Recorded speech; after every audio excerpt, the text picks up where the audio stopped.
Muito bem, alunos do MEC, estamos aqui de volta com o seu treinamento sobre sensor de rotação. E por coincidência, né, acabaram de ver, né, no intervalo, no espaço do nosso patrocinador, o sensor de rotação indutivo, sendo testado inclusive, né, no osciloscópio. Vocês viram? O sinal dele alternando, e aí o espaço de dois dentes, abrindo o sinal do dente, tá? É isso mesmo. O sensor de rotação é isso mesmo, tá? Claro, esse da foto não é o do Peugeot, mas o princípio exatamente o mesmo, tá? Então dá para ficar bem caracterizado e analisar bem esse tipo de situação, principalmente entender como funciona e como você visualiza isso através do osciloscópio.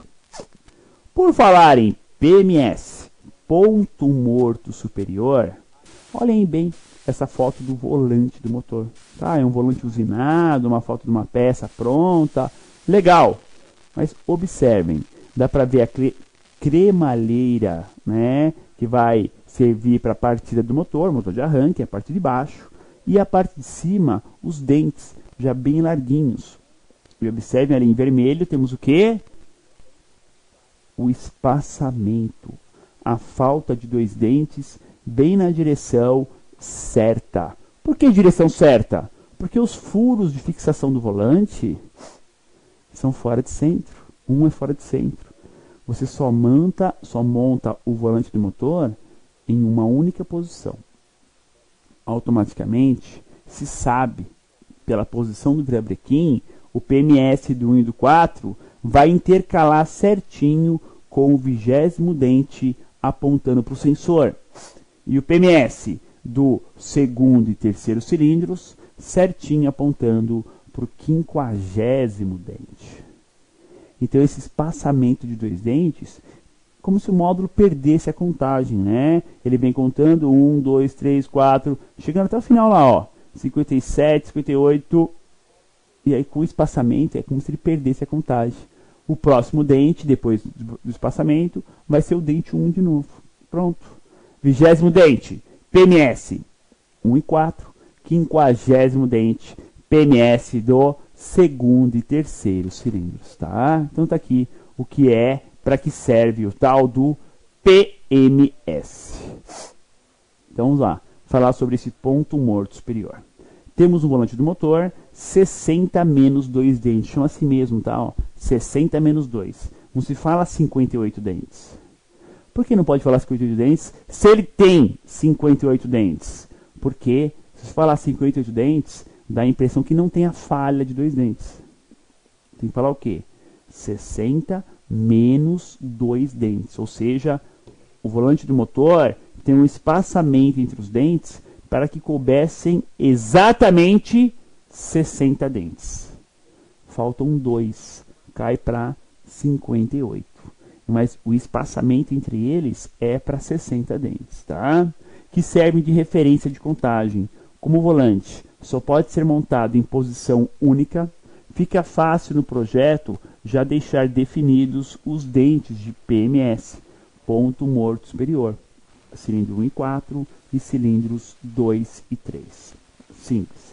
É só uma questão de fazer a contagem. Então o módulo, fazendo a contagem, consegue determinar o PMS e ainda a rotação do motor.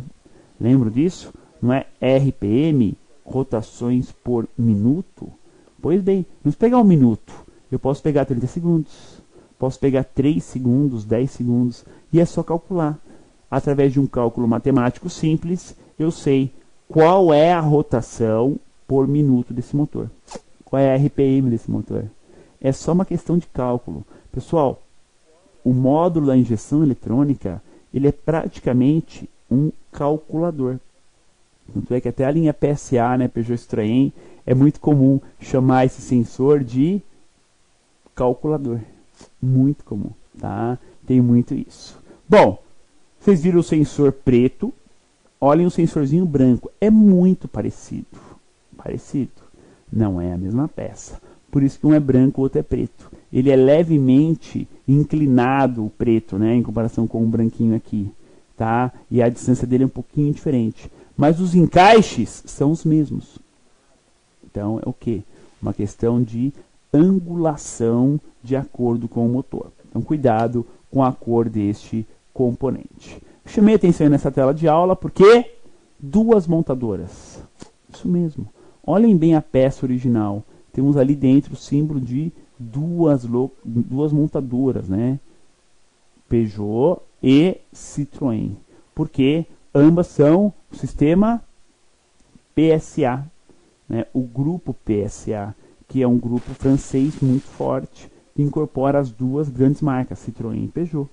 Então esse sensor ele serve tanto para a linha Peugeot, nosso caso de aula, como para a linha Citroën. Citroën com esse motor 1.6 16, Picasso usa esse motor, por exemplo, tá? C3 usa esse motor 1.6 16, tá? Temos algumas motorizações diferentes com esse sistema e esse sensor serve para os dois, tanto para Peugeot como para Citroën, não importa, tá? Capta os dois tranquilamente, não vai influenciar em nada o seu princípio inicial, ou seja, ele vai continuar mandando informação de rotação e continuar mandando informação de temperatura, né? De PMS, melhor dizendo, né? O PMS do sensor, tá? Então, por falar em duas montadoras, né? Nesse exemplo que eu citei para vocês, né? O que eu quero dizer com duas montadoras? Isso não é só Citroën e Peugeot não, pessoal. Hyundai e Kia acontece a mesma coisa. Atenção, então. Usem mais o raciocínio na hora do orçamento. O raciocínio na hora de fechar preço. Bom, e não é só isso, ó.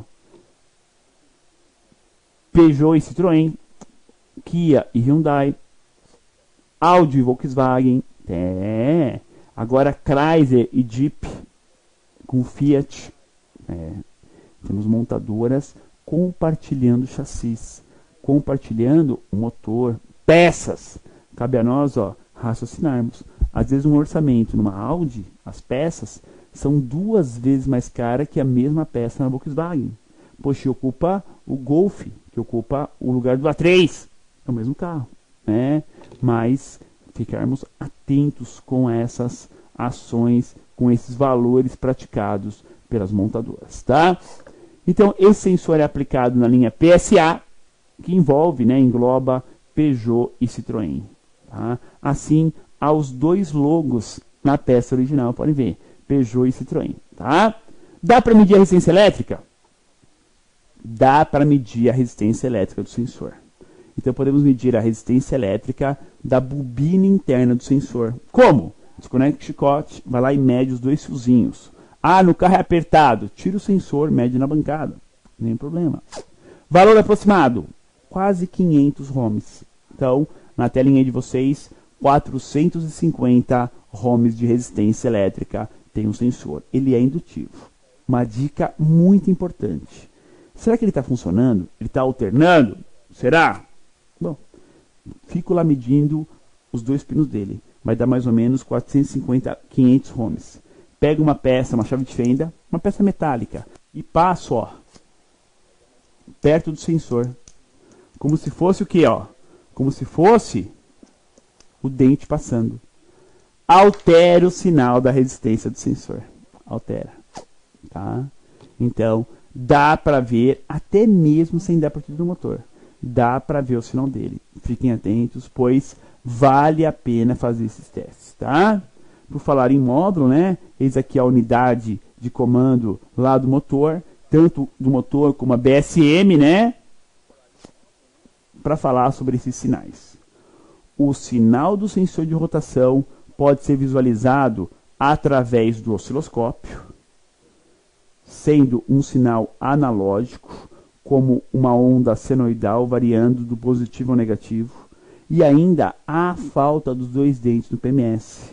Então eu posso medir no osciloscópio, posso medir a resistência e posso ver via scanner. Então o teste de sensor é fácil. E outra, quando ele dá defeito, o motor não pega. Tem um outro agravante, né? E aí corta pulso dos bicos, pulso da ignição. Ou seja, praticamente o único sensor que ele pifou, corta essas duas coisas é o sensor de rotação. Então, fiquem atentos a ele.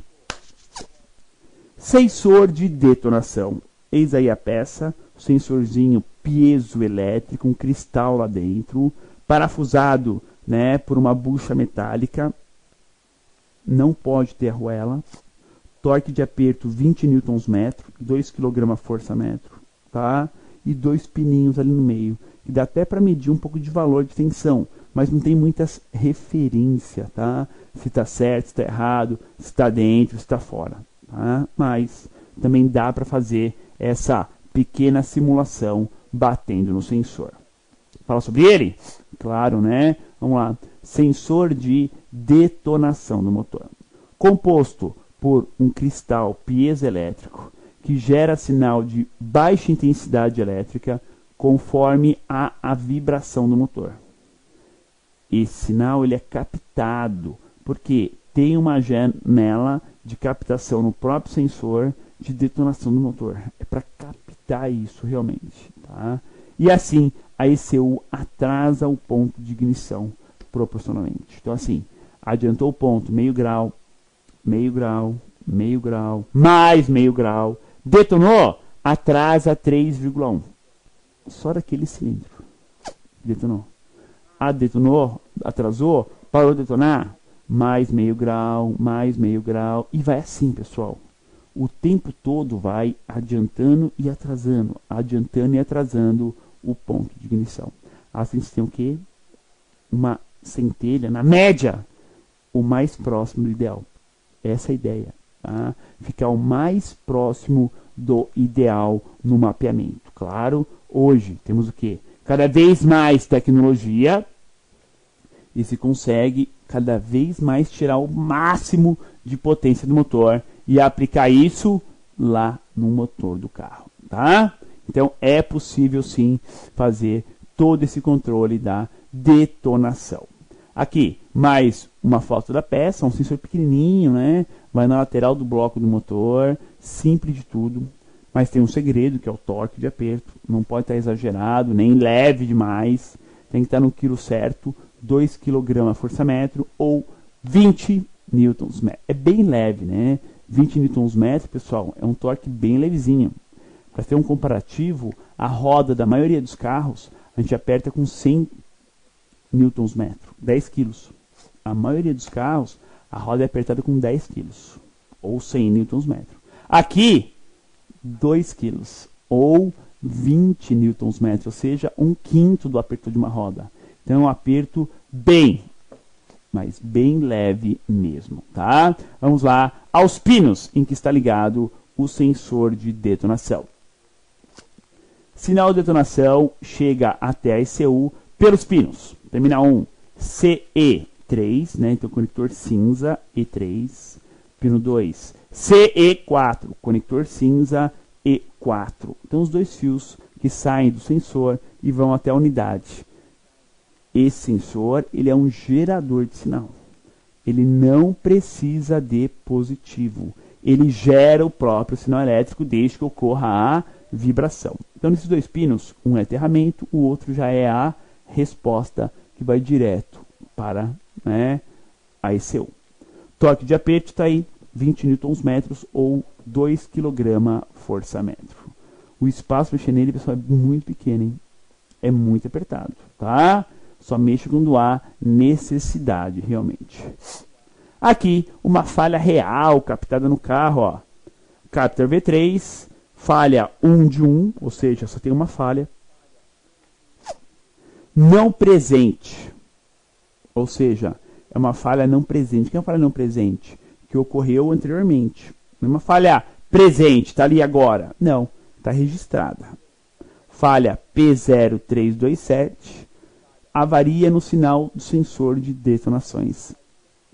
Ou seja, está ou desligado, ou fio quebrado, ou em curto. Avaria no sensor, né, o sinal do sensor de detonação. Tem algum problema realmente neste carro.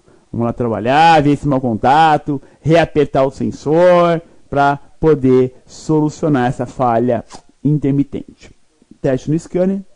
Uma das falhas mais comuns são causadas por combustível ruim, onde mesmo com as condições do sensor de detonação e o que mais? As correções do sensor, a ECU não consegue eliminar o perigoso fenômeno da detonação. Então é o quê?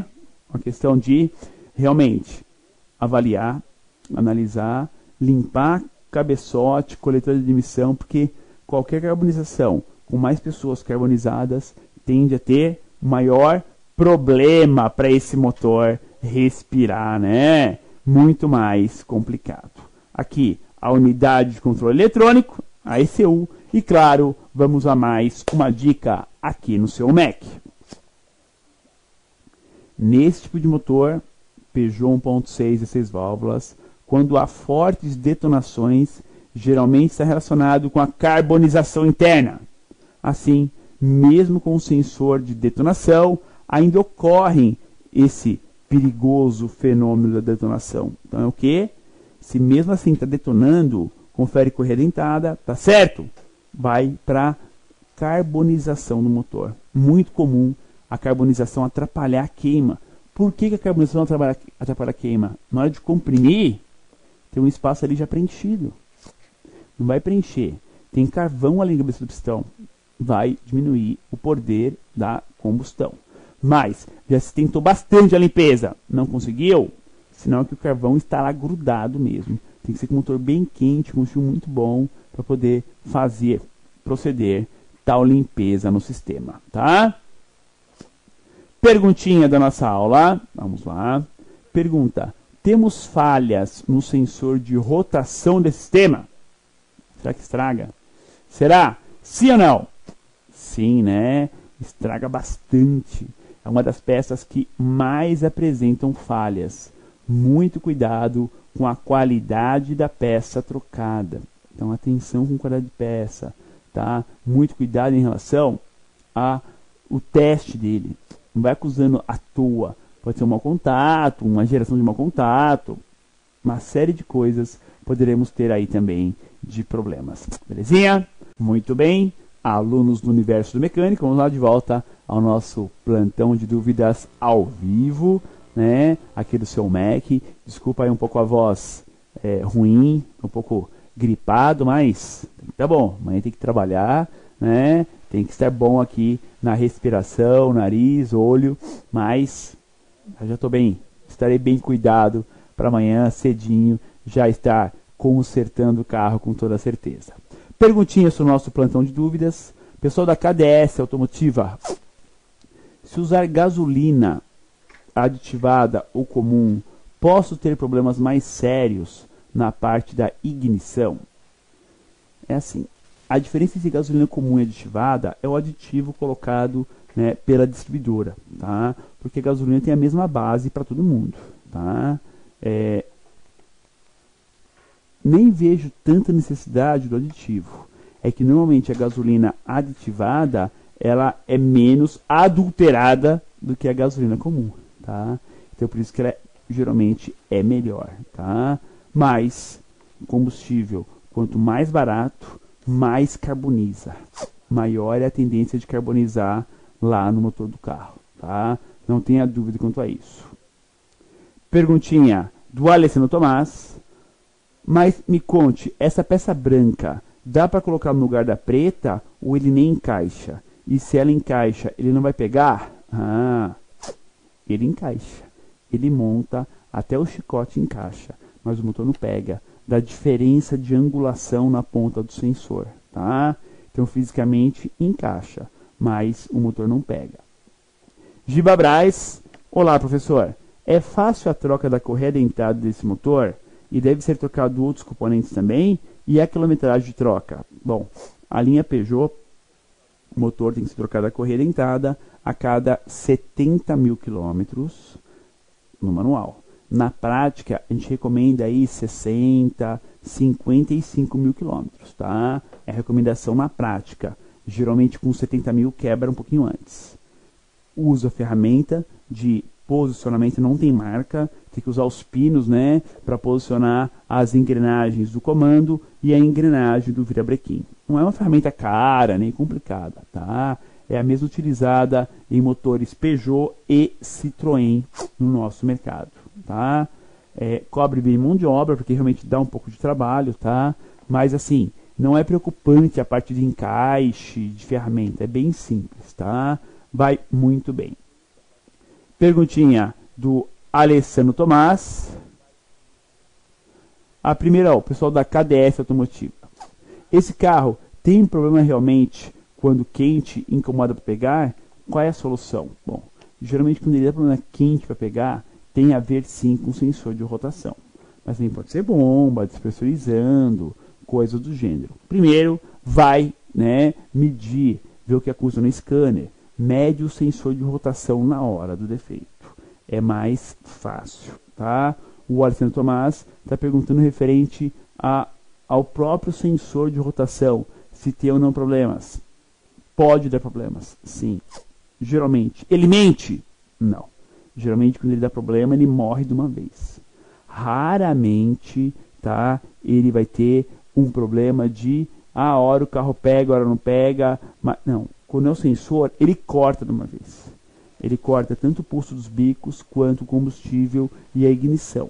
Corta geral. Porque é um sensor primordial para o funcionamento do sistema. Então não dá para funcionar sem ele, tá? Pessoal da KDF Automotiva. Quando quente incomoda para pegar, qual é a solução? Bom, se for o sinal do sensor que não está chegando, tem que trocar o sensor. Não tem outra opção. Me perguntaram, né? Solução para isso? Simples. Pedir a peça, substituir. Substituiu, não precisa programar nada. É tirar uma, colocar outra, acabou. Vai para o caixa e vai para o abraço, tá? Não tem que fazer mais nada. Sempre é bom entender, chama atenção para isso, para motores muito desgastados, ele pode meio que dançar o eixo Vebrequim, alternando a distância do sensor e a roda dentada. Isso é muito raro de acontecer. Não é impossível, tá? Tem que fazer o quê? Temos que analisar bem essa questão de distância do sensor e se o sinal está bonitinho, se ele não está alternando de acordo com a rotação do motor. Sinal que teremos empenamento no virabrequim ou folga no virabrequim, ok? Muito bem, caros alunos do Universo do Mecânico, finalizamos aqui mais um plantão de dúvidas ao vivo no seu Mac, claro, mais uma aula chegando ao final. O nosso muito obrigado por nos acompanhar. Semana que vem veremos Peugeot 307 1.6 16 válvulas flex, aula 7, aula sobre sensores, parte 4. Um grande abraço a todos e até o nosso próximo encontro.